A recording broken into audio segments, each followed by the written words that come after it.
Welcome to doctor மைக்லீஸ் music therapy channel. இன்றைய பதிவிலையும் to be a happy person all the time என்ற தலைப்பில் சில செய்திகளை நம்ம பகிர்ந்துக்கலாம். சென்ற சில பதிவுகளாகவே இது குறித்து தான் பார்த்துட்டு வரோம். சில முக்கியமான விஷயங்கள் என்ன, இன்டென்ஷனலாக ஹாப்பியாக இருக்கணும்ன்ற ஒரு கொள்கையை வளர்த்துக்கணும். அதுக்கப்புறம் நம்மளோட தாட் ப்ராசஸில் இருக்கிற ஷிஃப்ட்டை, மைண்ட் செட் இருக்க அதில் இருக்கிற ஷிஃப்ட்டை வந்து அடிக்கடி மாற்றுக்கிறதுக்கு இருக்கணும். மைண்ட் செட்டில் ஷிஃப்ட் இருக்கணும். ஒரே மைண்ட் செட்டில் எப்போவும் கோவப்படுறது, எப்போவும் என்ன ஒரு மனதில் ஒரு சந்துஷ்டி இல்லாமல் இருக்குது, எப்போவுமே ஒரு மாதிரி ஒரு நெகட்டிவ் பேச்சு பேசுறது, அதெல்லாம் இல்லாமல் மைண்ட் செட்லேருந்து ஷிஃப்ட் பண்ணிக்கிறதுக்கு தயாராக இருக்கணும். அப்புறம் இதுலேருந்து இந்த சின்ன சின்ன விஷயங்களை நம்ம கவனிக்கிறோம் அப்படின்னு சொன்னால், முக்கியமாக ஒரே ஒரு விஷயம் சொல்லணும் அப்படின்னா, ஹாப்பினஸ்ன்றது ஒரு டெஸ்டினேஷன் இல்லை, இட் இஸ் அ ப்ராசஸ். இப்போ ஒரு நம்ம வெஹிக்கிளில் ஒரு போகிறோம், we are driving our car அப்படின்னா, அது போய் ஒரு ஊருக்கு போகிறோம்னு வைங்க, ஒரு 300 கிலோமீட்டர்ஸ் ட்ரைவ் பண்ணிட்டு போகிறோம் அப்படின்னு சொன்னால், அப் அண்ட் டவுன் வருது அப்படின்னா, அந்த 300 கிலோமீட்டர்ஸ்க்கு போகிறது தான் எண்டில் தான் நம்மளுக்கு சந்தோஷம் வரும். டெஸ்டினேஷன் இந்த கோடு அடைய வேண்டிய எல்லையை அடைந்த பிறகு தான் நம்மளுக்கு சந்தோஷன்றத அப்படி ஒரு மனப்பான்மை இல்லாமல், அந்த போகிற ப்ராசஸ் இருக்குல்ல, ரோட்டில் இருக்குது, இப்படியெல்லாம் ட்ரைவ் பண்ணுறோம், ரெண்டு பக்கமும் நிறைய ஃப்ளவர்ஸ் இருக்குது, இல்லாட்டி போனால் நிறைய கல்டிவேட் பண்ணியிருக்கிறாங்க, க்ரீனரிஸ் வருது, பேடி ஃபீல்டெல்லாம் பார்க்க முடியுது. அப்புறம் சில நேரத்தில் பேடியெல்லாம் எடுத்துட்ட பிறகு அந்த ட்ரை இருக்கே அது கூட பார்க்க முடியுது. நிறைய வந்து என்ன கேட்டில் அதெல்லாம் நம்ம பார்க்குறோம் அப்படின்னு சொன்னால், இது எல்லாமே the process of reaching the destination that itself is a happy, ஒரு மகிழ்ச்சியை விளைவிக்கக்கூடிய ஒரு இடமா நம்ம கருதணும். அப்புறம் சின்ன சின்ன விஷயங்கள் எல்லாம் கூட நம்ம கண்டு மகிழறதுக்கு தெரிஞ்சுக்கணும். ஏன்னு கேட்டால், சில நேரத்தில் சின்ன சின்ன விஷயங்களாக ஒரு சரியாக தெரிஞ்சுட்டு வரோம். ஒரு விஷயம் செய்கிறோம், அது சரியாக வருது, உடனே ஒரு ஹாப்பினஸ். ஃபார் எக்ஸாம்பிள், ஒரு 2ஆம் கிளாஸ் படிக்கிற ஒரு குழந்தை இருக்குது. அந்த குழந்தைக்கு வந்து ஒரு 10-15 சம்ஸ் போட்டு கொடுக்குறோம், அடிஷன், ஒரு 7-8 சப்ட்ராக்ஷன் கொடுக்குறோம் அப்படின்னா, அந்த குழந்தை அந்த கணக்கெல்லாம் கரெக்டாக போட்டு கொடுத்து ஓரலாக சொல்லுறது, அதே சமயத்தில் மென்டல் சம் போட்டுறது அப்படின்னா, அது எப்படி சந்தோஷப்படும்? அட சூப்பராக போட்டாங்கப்பா அப்படின்னு சொன்னால் அதுக்கு ரொம்ப சந்தோஷப்படும். அதில் அந்த சந்தோஷம் எப்படி இருக்கும்னு சொன்னால், அது இம்மீடியட்டாக அப்படியே ஒரு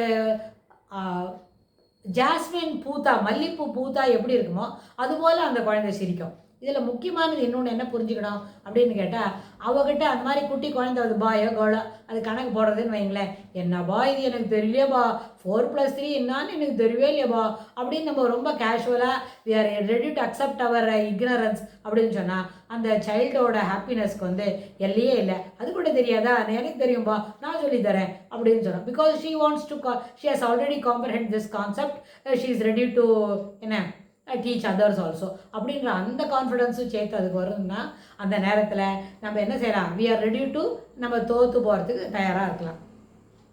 இதில் என்ன 4+3 தெரியாட்டா ஒரு பெரிய கஷ்டமா, வேறு நிறைய விஷயம் நமக்கு நல்லா தெரியும் அப்படின்னு சொல்லி அந்த குழந்தைக்கு அந்த விஷயங்களை நம்ம சொல்லிக் கொடுக்க முடியும். ஸோ அதனால் அந்த மகிழ்ச்சி என்பது சிறு குழந்தைகளுக்கு ரொம்ப எளிமையாக கிடைக்கும். கொஞ்சம் வயதாக தான் எதிர்பார்க்கறதுக்கு நிறைய வருது, எதிர்பார்க்கறது எல்லாம் சரியாக நடக்கணும்னு நினைக்கிறோம், அந்த சரியாக நடக்கிறது எல்லாம் சந்தோஷமாக தான் இருக்கணும்னு நினைக்கிறோம், நடக்கிறது எல்லாமே ஏற்புடையதாக இருக்கணுன்றத வச்சுக்கணுமே தவிர, ஏற்புடையது மட்டுமே நடக்கணும்னு சொன்னால் ஒரு 4-5 இன்சிடென்ட்ஸ் மேலே லைஃப்பில் நடக்கவே நடக்காது. அப்படி இல்லவே இல்லை, யாருக்குமே இல்லை. நம்ம ஒரு 70-80 வயசு இருப்போம் அப்படின்னு சொன்னால், அந்த 70 வயசுக்குள்ளே என்னெல்லாம் நடக்கிறதோ எல்லாமே ஏற்றுக்கொள்ள வேண்டியது தான். அதனால தான் அது நடக்கிறது. All the happenings are to be accepted. உங்களோட நம்மளோட விருப்பத்துக்கு ஏற்ற மாதிரி தான் நிகழ்ச்சிகளும் நடக்கணும். நடக்கிற எல்லா நிகழ்வுகளுமே நம்மளுக்கு ஏற்புடையதாக இருக்கணும்னு சொன்னால், ஒரு 2-3% ஆஃப் ஒர்க்கு கூட இருக்கா. சிலதாக பலவந்தமாக கம்பல்ஷனில் சில நிகழ்ச்சிகளை நம்ம நடக்க வைப்போமே தவிர, that is not up to the free வில்ல இருக்கவே இருக்காது. ஸோ அதனால் என்ன தெரிஞ்சுக்கணும், what ever is happening, it is for the right only, you kindly accept it and drive enjoyment from that. அந்த மாதிரி ஒரு மனசு செட்டை வைத்துக்கணும். அதுக்கப்புறம் சின்ன சின்ன விஷயங்களை கூட நம்ம சந்தோஷப்பட்டு கழித்து மகிழணும் அப்படின்னு சொன்னால், இப்போ இந்த சின்ன குழந்தைகளுக்கு சின்ன சின்ன விஷயங்களை சொல்லிக் கொடுக்குறோம் related to their educational background.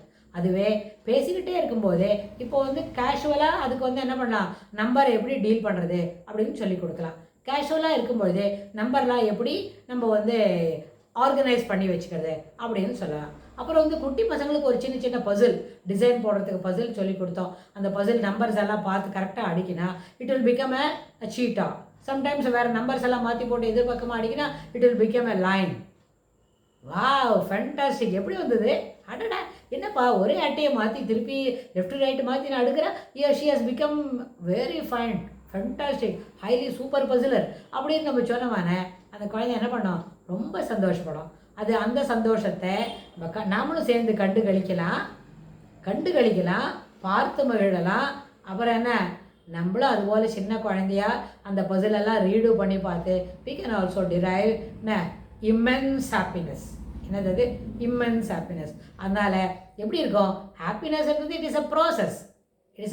We'll have to develop it. We can அது என்ன பண்ணலாம் தெரியுமா? we can cultivate. அதெல்லாம் கல்டிவேட்டர்ன்ற வார்த்தை எங்கே வரும்? ஒரு அக்ரிகல்ச்சர் ஃபீல்டில் இருக்கும்.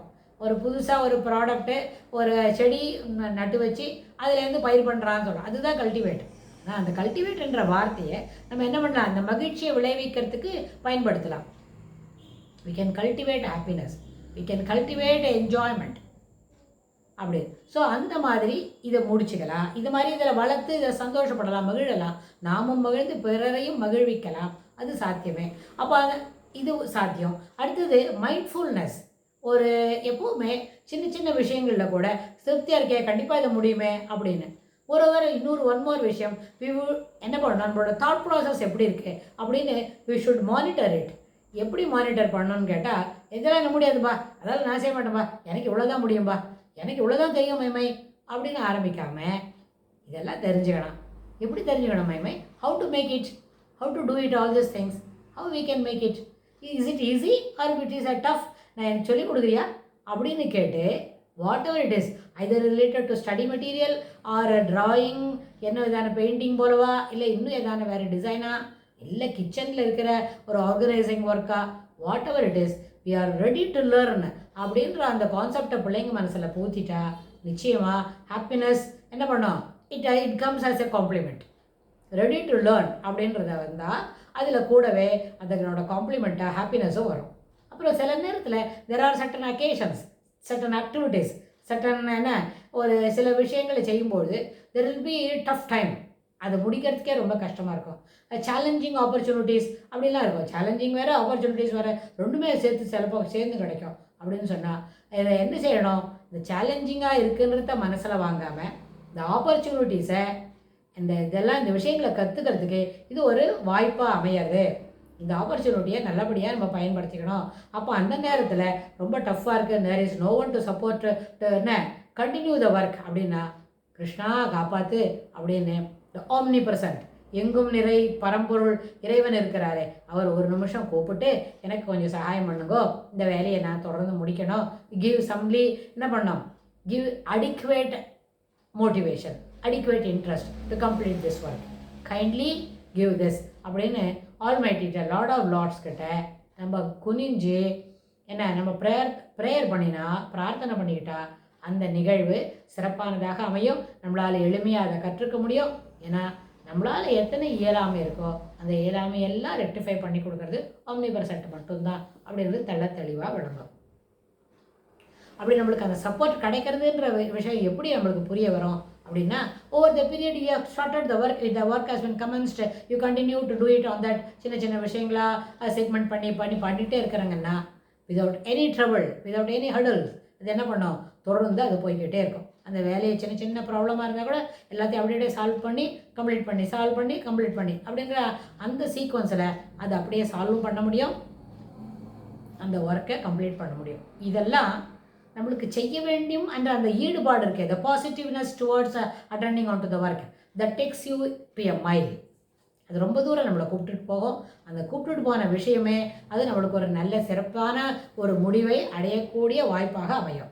இது ரொம்ப ஆப்பர்ச்சுனிட்டிஸை சேலஞ்சிங்காக இருக்கிற சுச்சுவேஷன்னு சொன்னால் அது இம்மிடியேட்டாக அதை பற்றி என்ன பண்ணாமல் வருத்தப்படாமல் it is an opportunity to learn new things அப்படின்னு நம்ம மனசில் அந்த மனப்பான்மையை வச்சுக்கலாம். அதுக்கப்புறம் நம்மக்கிட்ட இருக்கிற நெகட்டிவ் எமோஷன்ஸ், இந்த கிரட்ஜ் எப்படி வரமாட்டேங்கிறது பார் அப்படின்னு சொல்கிறோமே, இந்த கிரட்ஜ் எல்லாம் என்ன பண்ணலாம்? நல்லா போய் நம்ம மனசில் இந்த ரின்ஸ் போட்டு அதை நல்லா எடுத்துட்டு you be happy to receive things, you be happy to receive the situation. Be an active part in the present situation. அப்படின்னா அந்த ஆக்டிவ் பார்ட் நம்ம எடுக்கிறோமே, whether we are interested or not, whether we are willing to learn or not, whatever it is, the participation in the situation makes you to grasp things that helps you to learn further in the other occasions or coming situations, whichever is feasible, whichever is earlier. அதனால் நீங்கள் என்ன செய்ய முடியும், அந்த எல்லா சுச்சுவேஷன்லேயும் ஹாப்பியாக இருக்கணும், மன மகிழ்ச்சியாக இருக்கணும். அப்படின்னா மன நிறைவு அப்படின்ற அந்த மனப்பான்மையை முதலிருந்து வளர்த்துட்டா எது நடந்தாலும் அது ஏற்புடைய கருத்துக்களாகவே ஒப்புக்கொள்ள கருத்துக்களாகவே இருக்கும் என்பதற்கு மாற்று கருத்தில்லை. இதுக்கு தொடர்புடைய செய்திகளை வரப்போகிற பகுதிகளில் பார்க்கலாம்.